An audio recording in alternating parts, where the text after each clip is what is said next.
So hello mga kaibon, so andito na naman po tayo sa ating bahay at may i-share na lang po ako sa tanong ni Sir Aviary Relojero.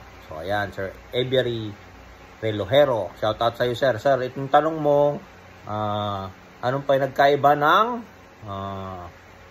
albino saka yung clear-pied fallow? So ayan mga kaibon, saka yung tinatanong mo bakit nagkaanak yung back-to-back fallow mo ng clear-pied. So yan, explain din natin yan mga kaibon. So ayan mga kaibon, so tignan natin po tupik-tupik pa mga kaibon. So ang clear-pied fallow galing yan sa mga heavy-pied na fallow, mga clear-pied fallow po yan mga kaibon. Hindi siya galing sa mga maduduming fallow o Aslim fallow o RS. So ayan mga kaibon, ang heavy-pied siya galing sa mga heavy-pied line, pero hindi siya maduduming mga parents. So ayan mga kaibon, galing sa mga heavy-pied na fallow, ang pied o clear-pied na fallow. So yan mga kaibon, hindi ka makakapag-produce ng clear-pied fallow kung hindi mga heavy-pied ang mga parents. So ayan mga kaibon, malinaw hindi po madudumi ang parents ng clear-pied fallow. So ayan, galing sila sa mga heavy-pied fallow. So ayan mga kaibon, ang inos naman mga kaibon o albino ay galing sa mga inos katulad ng mga red eye na pastel, lutino at saka albino. Yan po yung albino ay galing sa inos o ino lime. So ayan, base lang po sa aking pagkakaintindi. So ayan mga kaibon, clear na po tayo. Then Sir Aviary Relojero, ang tanong mo po is bakit po sila nagkaanak ng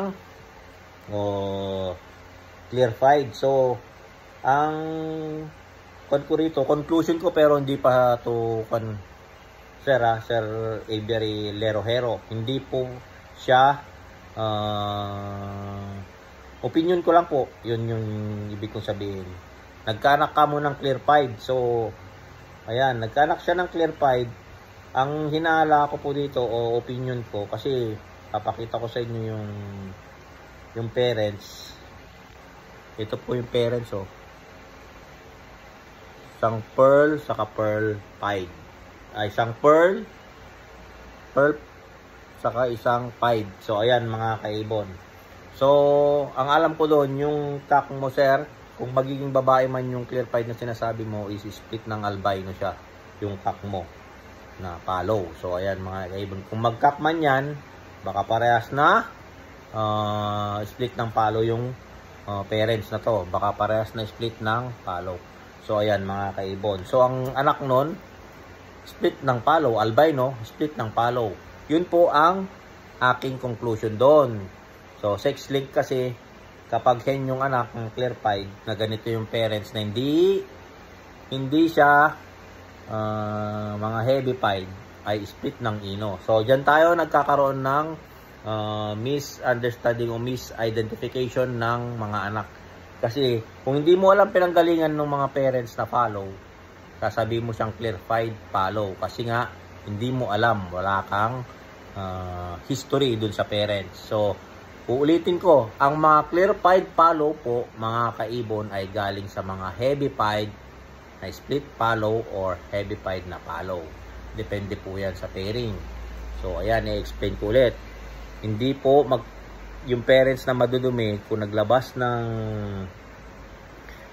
clear-pied, kakagaya ng ganito yung parents, pagduda na po kayo. Pero hindi ko naman sinasabing lahat.